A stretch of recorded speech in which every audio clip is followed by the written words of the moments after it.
दो चीजें हैं रिस्क में बेबरकती की, रात देर तक जागना और सुबह फजर की नमाज ना पढ़ना।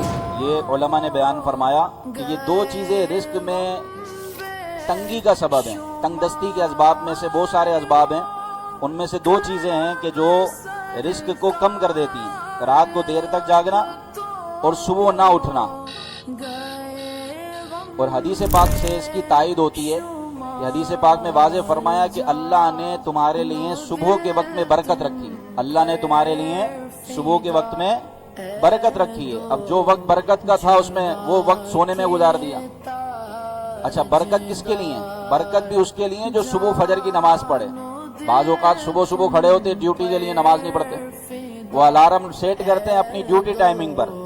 अरे तो नमाज के लिए कर लो भाई, ड्यूटी के टाइम पर उठना है। ओ रोड पर खड़ा होगा बंदा, वेन का इंतजार कर रहा है, नमाज नहीं पढ़ी, तो ये सुबह उठ तो रहा है लेकिन इसको बरकत नहीं मिलेगी, क्योंकि जो बरकत का असल जरिया नमाज वो उसने छोड़ दी।